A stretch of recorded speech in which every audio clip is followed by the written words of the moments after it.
ان الدین عند اللہ الاسلام۔ بسم اللہ الرحمن الرحیم۔ بزرگان محترم و معزز سامعین کرام اور عزیز ساتھیوں، آج ہم لوگوں نے رمضان المبارک کی 11ویں تراویح پڑھی، اور آج کی تراویح میں سورۃ الرعد کا آخری حصہ، سورہ ابراہیم مکمل، سورۃ الحجر مکمل اور سورۃ النحل کا کچھ حصہ پڑھا گیا،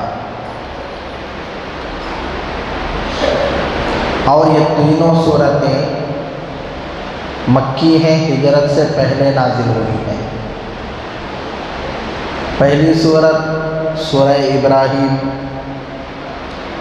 اس سورت میں حضرت ابراہیم علیہ السلام کا ذکر مبارک ہے، اسی کی طرف منسوب کرتے ہوئے اس سورت کو سورہ ابراہیم کہا جاتا ہے۔ اور حضرت ابراہیم علیہ السلام کا تذکرہ پورے قرآن میں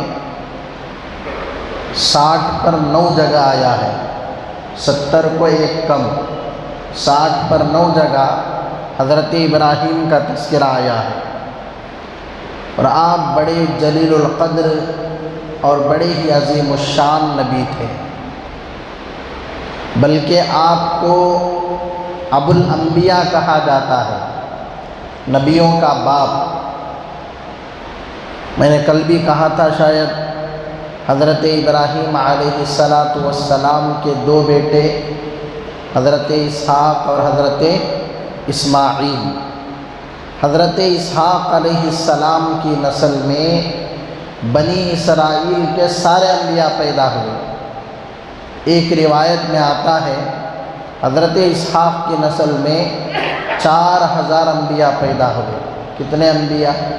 4000 انبیاء۔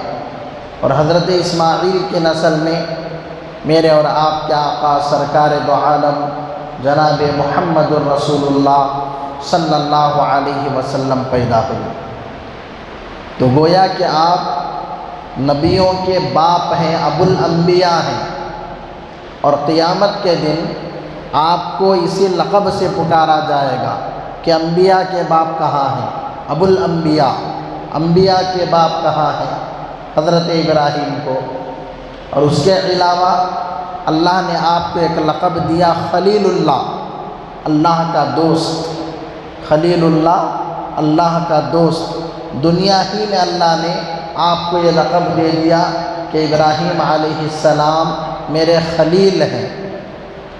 اور اللہ نے بڑے بڑے امتحانات آپ سے لیے، اور ہر امتحان میں آپ کامیاب ہو گئے، ہر امتحان میں آپ کامیاب ہو گئے۔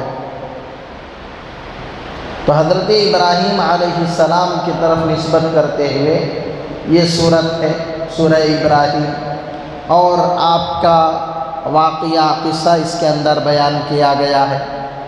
پھر دوسری سورت سورہ ہجر۔ یہ ہجر جو ہے ایک وادی کا نام ہے، وادی ہجر۔ یہ وادی ہجر میں یہ قوم آباد تھی، قوم سمود۔ اس قوم کی طرف اللہ نے حضرت صالح علیہ السلام کو بھیجا تھا۔ حضرت صالح علیہ السلام یہ بھی بڑے نبی ہیں، لیکن ان کی قوم بڑی بدمعاش تھی، بہت بدتمیزی کرتی تھی، اور آپ سے من مانی معجزے پوچھا کرتی تھی کہ آپ یہ کرو یہ کرو، تب جا کے ہم آپ کو نبی مانیں گے۔ آپ وہ معجزے دکھاتے تب بھی یہ قوم نہیں مانتی تھی۔ ایک معجزے کا انہوں نے سوال کیا کہ آپ پتھر سے، پہاڑ سے زندہ اونٹنی کو نکال کر دکھائیں، یہ بھی سوال کیا انہوں نے۔ تو حضرت صالح علیہ السلام نے اللہ سے دعا کی، تو پہاڑ سے، پتھر سے زندہ اونٹنی نکلی ان کے کہنے پر، اور وہ اونٹنی حاملہ اونٹنی تھی، اس اونٹنی نے بھی بچہ دیا۔ یہ دوسرا معجزہ، ایک ہے اونٹنی کا نکلنا، دوسرا حاملہ اونٹنی کا نکلنا، پھر اس سے بچہ بھی پیدا ہونا۔ عجیب و غریب معجزہ تھا، لیکن یہ قوم اتنی نافرمان اور بدمعاش قوم تھی کہ وہ جو اونٹنی نکلی تھی پہاڑ سے اللہ کی طرف سے، اس اونٹنی کو انہوں نے مار دیا، قتل کر دیا۔ اللہ کو اس پر بڑا غصہ آیا، تو اللہ تبارک و تعالی نے عذاب بھیج کر اس پوری قوم سمود کو تباہ و برباد کر دیا۔ تو اس علاقے کا نام جہاں اس قوم پر عذاب آیا تھا، اس کا نام ہے وادی ہجر۔ وادی ہجر۔ اور تیسری سورۃ النحل، نحل کہتے ہیں شہد کی مکھی کو۔ اس سورت میں شہد کی مکھی کا ذکر ہے کہ اللہ شہد کی مکھی کے دل میں ڈالتا ہے کہ جا پھولوں کا رس چوس اور اس سے شہد بنا۔ مکھی کے دل میں کون ڈالتا ہے؟ اللہ ڈالتا ہے۔ تو مکھی جاتی ہے، وہ پھولوں سے پھلوں سے رس چوس کے جمع کرتی ہے، پھر وہ شہد بنتا ہے۔ اللہ نے کہا فیہ شفاء للناس، پھر اللہ نے اس شہد میں لوگوں کے لیے شفا رکھی ہے۔ اب اللہ نے کہا ہے شفا رکھی ہے تو ضرور اس میں شفا ہوگی۔ آج لوگ شکایتیں کرتے ہیں کہ شہد کھانے کے بعد بھی کچھ نہیں ہوا، شہد کھانے کے بعد بھی کچھ معلوم نہیں ہوا، افاقہ نہیں ہوا۔ اصل میں یہاں جس شہد کے بارے میں کہا گیا ہے وہ اصلی شہد کے بارے میں کہا گیا ہے کہ آدمی اصلی اور حقیقی شہد استعمال کرے اور صحیح طریقے سے استعمال کرے، تب اگر فائدہ نہ ہو تو الگ بات ہے۔ ہمارے نبی نے فرمایا مہینے میں کم سے کم 3 مرتبہ شہد کا استعمال کیا جائے تو اللہ بڑی بڑی بیماریوں سے بچاتا ہے۔ 3 مرتبہ، مہینے میں 3 مرتبہ۔ حضرات حکماء کہتے ہیں شہد کو نہار پیٹ استعمال کیا جائے، اس سے فائدہ ہوتا ہے۔ تو استعمال کرنے کے طریقے بھی ہوتے ہیں، اصول آداب بھی ہوتے ہیں، اس طریقے سے آدمی استعمال کرے تب جا کے فائدہ ہوتا ہے۔ تو اصلی شہد ہونا چاہیے اور اس کا طریقہ استعمال کرنے کا صحیح ہونا چاہیے۔ اب اصلی شہد کیا ہے؟ ہمارے ایک استاد ہیں، وہ حکیم ہیں، ہم نے ایک مرتبہ ان سے پوچھا، وہ شہد کا کاروبار بھی کرتے ہیں، تو ہم نے ان سے پوچھا کہ حضرت اصلی اور نقلی شہد کی پہچان کیا ہے؟ تو وہ کہنے لگے تمہاری آنکھوں کے سامنے جو شہد نکالا جائے وہی اصلی ہے۔ تمہاری آنکھوں کے سامنے جو نکالا جائے بس وہی اصلی شہد ہے۔ اس کے علاوہ جو چیزیں بتائی جاتی ہیں وہ اتنی قابل اعتبار نہیں ہیں، بعض دفعہ وہ نقلی شہد میں بھی ہو جاتی ہیں۔ تو اصلی شہد جو آنکھوں کے سامنے نکلے، تو اس میں شہد کی مکھی کا ذکر ہے، اس لیے اس سورت کو سورۃ النحل کہا جاتا ہے، مکھی والی سورت۔ اور اس کے علاوہ آج کی تراویح میں ایک مشہور و معروف اور اہم آیت پڑھی گئی، اِنَّا نَحْنُ نَزَّلْنَا الذِّكْرَ وَإِنَّا لَهُ لَحَافِظُونَ۔ اللہ نے کہا ہم نے قرآن کو نازل کیا ہے، ہم ہی اس کی حفاظت کریں گے۔ ہم نے قرآن کو اتارا ہے، ہم ہی اس کی حفاظت کریں گے۔ یعنی اللہ کے قرآن کی ذمہ داری اللہ نے خود لے لی ہے۔ اس سے پہلے جتنی کتابیں نازل ہوئی، تورات، انجیل، زبور، صحیفے، اللہ نے کسی کتاب کی ذمہ داری نہیں لی۔ تو نتیجہ کیا ہوا؟ وہ کتابیں تحریف ہو گئی، تبدیل ہو گئی، رد و بدل ہو گیا، گھوٹالہ ہو گیا، گڑبڑی ہو گئی۔ لیکن اللہ کے قرآن کی حفاظت کی ذمہ داری خود اللہ نے لے رکھی ہے۔ 1400 سال کا عرصہ گزر گیا، آج تک ایک رائی کے دانے کے برابر بھی اس میں کوئی تبدیلی نہیں آئی، اور انشاءاللہ قیامت تلک بھی نہیں آئے گی۔ ہے قول محمد قول خدا، فرمان نہ بدلا جائے گا، بدلے گا زمانہ لاکھ مگر قرآن نہ بدلا جائے گا۔ زمانے بدلتے رہیں گے، ادوار بدلتے رہیں گے، لیکن قرآن نہیں بدلا جائے گا۔ بہت ساری کوششیں کی گئیں قرآن پاک کو بدلنے کی، قرآن پاک میں تحریف کرنے کی، ایڑی چوٹی کا زور لگایا گیا۔ ہمارے نبی کے زمانے سے لے کر آج تک بھی قرآن میں تبدیلی کرنے کی کوشش کی جا رہی ہے، لیکن اللہ کا کرم ہے کہ ہر کوئی اپنی کوشش میں ناکام ہو گیا اور قرآن پاک کو بدل نہیں سکا۔ اور قرآن پاک کو ختم کرنے کے حکومتی اعتبار سے کوششیں کی گئی، گورنمنٹ لیول پر کوششیں کی گئی۔ ہمارے اس ہندوستان میں آزادی کے موقع پر 3 لاکھ قرآن پاک کے نسخے جلائے گئے۔ کتنے؟ 3 لاکھ قرآن پاک کے نسخے جلائے گئے کہ قرآن ختم ہو جائے، لیکن اللہ کا کرم ہے کہ آج بھی زندہ ہے۔ جب تاتاری قوم کا فتنہ آیا، لاکھوں کتابیں قرآن شریف کے ساتھ انہوں نے جلا ڈالے۔ دریائے دجلہ کا پانی کتابوں کے جلنے کی وجہ سے کئی مہینوں تک، 6-7 مہینوں تک پورے دریائے دجلہ کا پانی کالا ہو چکا تھا، کتابوں کے اوراق کے جلنے کی راکھ کی وجہ سے۔ تو بہت کوششیں کی گئیں، لیکن اللہ کا کرم ہے کہ قرآن پاک ہو بہو باقی ہے۔ ایک واقعہ بتا کر میں بات ختم کرتا ہوں۔ ہارون رشید، خلیفہ ہارون رشید ایک بڑے بادشاہ گزرے ہیں۔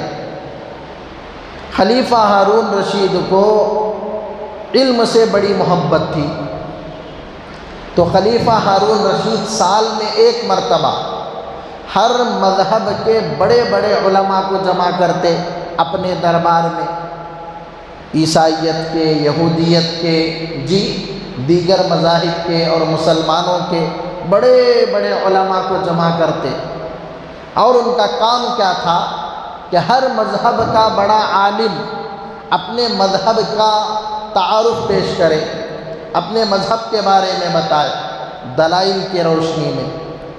تو عیسائی عالم آتا، وہ عیسائیت کے بارے میں بتاتا، یہودی عالم آتا، وہ یہودیت کے بارے میں بتاتا، کوئی اور دھرم کا عالم آتا، وہ اپنے دھرم کے بارے میں بتاتا، مسلمان علماء آتے، وہ اپنے دھرم اور مذہب کے بارے میں بتاتے۔ سال میں 1 مرتبہ اس طرح کا ایک دربار سجتا تھا۔ تو یہ ایک عیسائی عالم، بہت بڑا عالم تھا وہ، اس نے آ کر بڑے زور و شور کے ساتھ لچھے دار تقریری انداز میں، جوشیلے انداز میں عیسائیت کا تعارف پیش کیا، اور پورے مجمع کو اس نے خاموش کر دیا، سناٹا چھا گیا مجمع پر۔ اس انداز سے اس نے تعارف پیش کیا۔ تو جو دیگر لوگ تھے مسلمانوں میں بڑے بڑے علماء، وہ دل میں خواہش کرنے لگے اور آپس میں باتیں کرنے لگے، کتنا اچھا ہوتا کہ اگر یہ مسلمان ہوتا، کتنا اچھا ہوتا اگر یہ مسلمان ہوتا اور اسلام کا تعارف یہ پیش کرتا۔ اس طرح باتیں کرنے لگے۔ خیر، دربار ختم ہوا، مجلس ختم ہوئی، سب چلے گئے۔ 1 سال کے بعد دوبارہ اسی طرح دربار سجا، مجلس لگی، تو سب نے اپنے اپنے دھرم کا، اپنے مذہب کا تعارف پیش کرایا۔ تو یہ جو آیا تھا گزشتہ سال عیسائیت کی طرف سے عیسائی عالم بن کر، اس سال بھی آیا ہے، لیکن عیسائی عالم بن کر نہیں بلکہ مسلمان عالم بن کر، اسلام کا تعارف پیش کرنے کے لیے اسلام کا نمائندہ بن کر آیا ہے، اور زبردست انداز سے اس نے اسلام کا تعارف پیش کرایا۔ تو جو لوگ گزشتہ سال تھے، اس سال بھی تھے، تو ان لوگوں نے اس سے پوچھا، گزشتہ سال تو عیسائیت کی طرف سے آیا تھا، اس سال مذہب اسلام کی طرف سے آیا ہے۔ گزشتہ سال تو عیسائی عالم تھا، اس سال تو مسلمانوں کا عالم نظر آ رہا ہے، تیرے اسلام قبول کرنے میں ماجرا کیا ہے؟ تیرے اسلام قبول کرنے میں آخر بات کیا ہے؟ تو اس آدمی نے جو جواب دیا، جو سنایا، میں وہ آپ کو سنانا چاہتا ہوں۔ اس نے کہا یقیناً میں بہت بڑا عیسائی عالم تھا اور دیگر کتابوں کا بھی مجھے علم تھا، میں ہر کتاب کو پڑھتا تھا اور میرے اندر ایک ہنر ہے لکھنے کا، کتابت کا، میں بہترین ڈیزائن سے لکھتا ہوں، ہر زبان کو میں لکھتا ہوں۔ تو میں نے کیا کیا، تورات کے 3 نسخے لکھے ڈیزائن کے ساتھ اور یہودیوں کے پاس بھیجے کہ 3 نسخے میں نے لکھے ہیں۔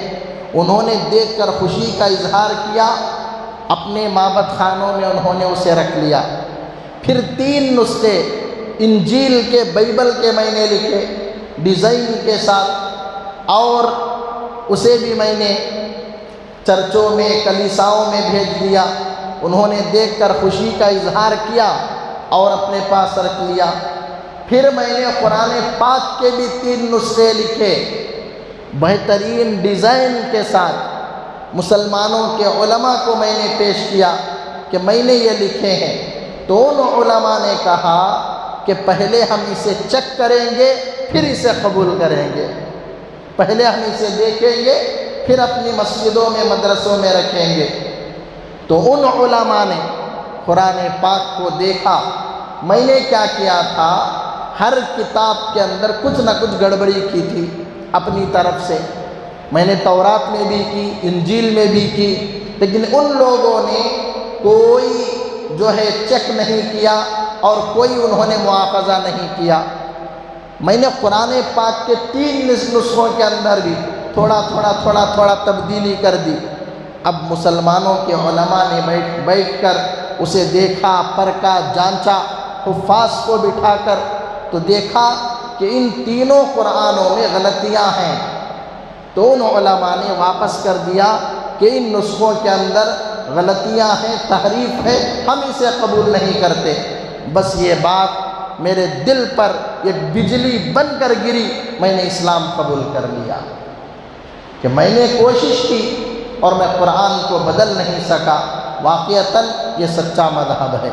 تو انا نحن نزلنا الذکر وانا لہ لحافظون، ہم نے قرآن کو اتارا ہے، ہم ہی اس کی حفاظت کریں گے۔ اللہ تعالیٰ سے دعا ہے کہ اللہ تبارک و تعالی ہم تمام کو کہی گئی باتوں پر، سنی گئی باتوں پر عمل کی توفیق نصیب فرمائے۔ آمین۔ وآخر دعوانا ان الحمد للہ رب العالمین۔ اللہم صل علی سیدنا محمد، اللہم صل علی سیدنا